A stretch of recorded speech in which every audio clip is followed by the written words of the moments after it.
So for much of our practice here, especially during second semester with nomenclature, these in-class exercises are going to largely focus on the things that are new in each section. There's still plenty of examples of stereochemistry to assign in many of these nomenclature questions, but we're not going to spend a ton of time on these videos going through stereochemistry, as by the time we're this far into Organic 2, that's something we've had a lot of practice with. And so in order for these videos to not become prohibitively long, we're going to just stick with what's new. We'll still point out the stereo centers, make sure that we're aware of them, but won't do a whole lot beyond that. So in class exercise 3, we're going to be dealing with alcohol nomenclature. And with alcohol nomenclature, for the functional groups we've learned so far, the alcohol gets priority over any of those functional groups. Later on in Organic 2, you'll certainly learn nomenclature of things like ketones and aldehydes and other functional groups. And in many of those cases, those other functional groups will take priority over the alcohol. But with the functional groups we've learned so far, the alcohols will be our priority. So that means our longest chain here, we're going to number it left to right. And we're doing that because the alcohol is closer to this end of the chain than to the right side. So we can see we have a 7-carbon chain. Means we're dealing with heptane. And the alcohol is on carbon 2. So that's going to mean heptane 2, and our ending for alcohol, OL. Now, we could also have done this one as 2-heptanol because there are no other functional groups present in this compound. That being said, I try to stick with this nomenclature because as we get into some of these other problems, as soon as question 3, we're going to have other functional groups. And as soon as other functional groups factor in, we have to put the numbers internal next to their functional group. So just kind of a good habit to get into. The other thing we have here in this compound, we have 3 different methyl groups, and we can see those are at 3, 5, and 6. So we have 3, 5, 6 trimethyl heptane 2-ol. All right, question 2, we have a cyclic alcohol. We can see the cyclohexane. So cyclohexane will become cyclohexanol. Now we know that the alcohol carbon is going to, by default, be carbon number 1. So do we need to put numbers in for the alcohol? Not really, because we can assume that it's at carbon 1. We're then going to number it in this direction because we have a substituent that's closer going this way. And then we're just going to name our 2 substituents. Carbon 5 comes first alphabetically, that's an isopropyl group. And then at carbon 2, we have a pentyl group.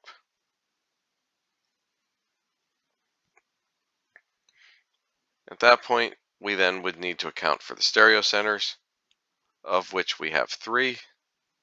Carbons 1, 2, and 5 all have 3 different substituents. And so we would go through and assign our stereocenters. And we should get 1R, 2S, and 5R. All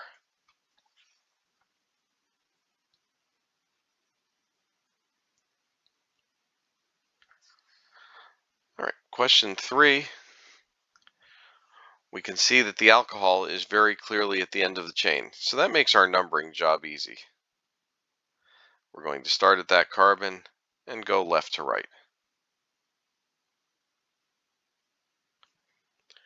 9-carbon chain, so we know it's going to be nonane.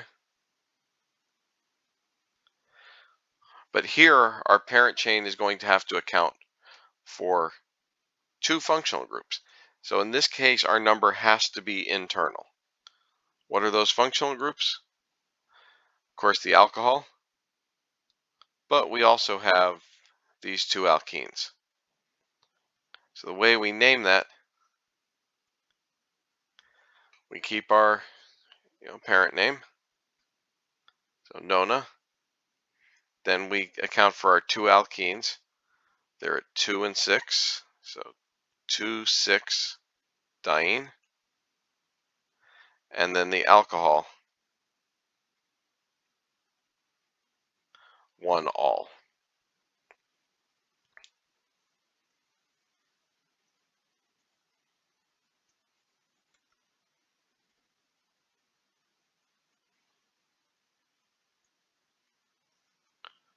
We also have some substituents. We have a bromine at 2, as well as several methyl groups. So bromine comes first alphabetically, so 2-bromo. We have a pair of methyl groups at carbon 4, so that's 4,4. And then we also have a methyl group at 8, so 4,4,8.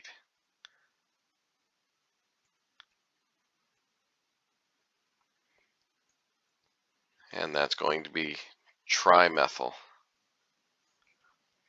Finally, we have to worry about the geometry of our 2 alkenes. We don't have any chiral centers in this compound.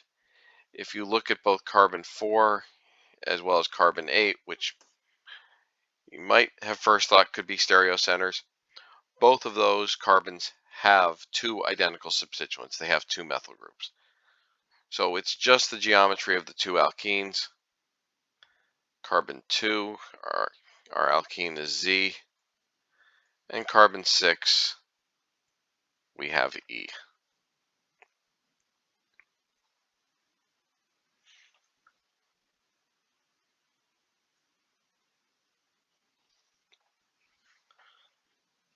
All right, question 4, we have our first example in this group that has a whole bunch of alcohols.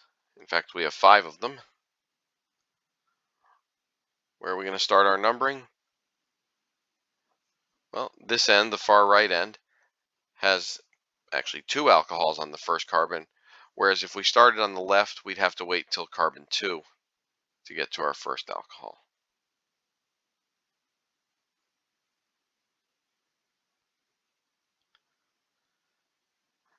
So just a 7-carbon chain here, so heptane, but quite a bit going on with that heptane. So again, we have 2 alkenes, so we need to identify those. So again, this is a diene, so hepta 1,5-diene. And then how many alcohols? Turns out we've got 5 of those. So 1, 1, 2, 5, and 6. And then we need our OL ending for the alcohols, but because there's 5 of them, penta-all. So our parent name, we haven't taken care of our stereochemistry or our substituents yet, but hepta 1,5-diene 1,1,2,5,6 penta-all. What are the substituents? Well, carbon 4, we have a 7-membered ring, so 4-cycloheptyl. And our only other substituent is that methyl at carbon 3.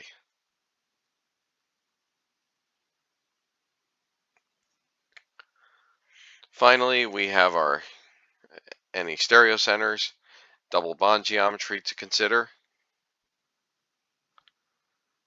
Turns out only one of the 2 double bonds needs to be looked at. If you look first at this alkene, you can see that the right side has 2 identical substituents. So no E and Z to apply there. but we do have two chiral centers at 3 and 4. And then the other alkene, the one that starts at carbon 5, that one does have the possibility of E and Z isomers. So we do need to determine that. So we have 3s, 4s, and 5e. So we've written the name on 3 different lines here, but this is just meant to be read consecutively. 3s, 4s, 5e, 4-cycloheptyl, 3-methyl, hepta, 1,5-diene, 1,1,2,5,6 pentaol. And our last example here, number 5, very, very similar type of example, except it turns out there's even more going on. We're going to start numbering this one from the left side because of the alcohol at the end of the chain. Why do I say even more going on here? Because not only do we have a couple of alcohols, we also have a couple different alkenes, and we have an alkyne. The only thing we don't have a lot of in this compound are substituents. But we have a 10 carbon chain, so we start that with deca. The alcohol is our parent. That's going to come all the way at the end. That's our primary functional group. And then when we have both alkenes and alkynes, the alkenes come first. So deca, 4, 6, 8, diene, 1, ine, and the 3 alcohols, 1, 4, 5, triol. And I'm just going to set this up the way I did in the previous example. So our parent name is going to be at the bottom. The next line up, we're going to do all of our substituents, which turns out there's just one substituent here, the cyclohexane ring. So 3-cyclohexyl. And then what kind of stereochemistry do we have to worry about? So let's erase all this so that we can see it better.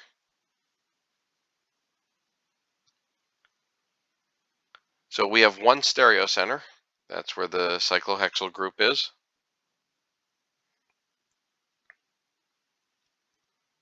If you work through the stereochemistry there, you should get 3R. And then we have E and Z to determine for each of our 3 alkenes. So 4E, 6E, and 8Z.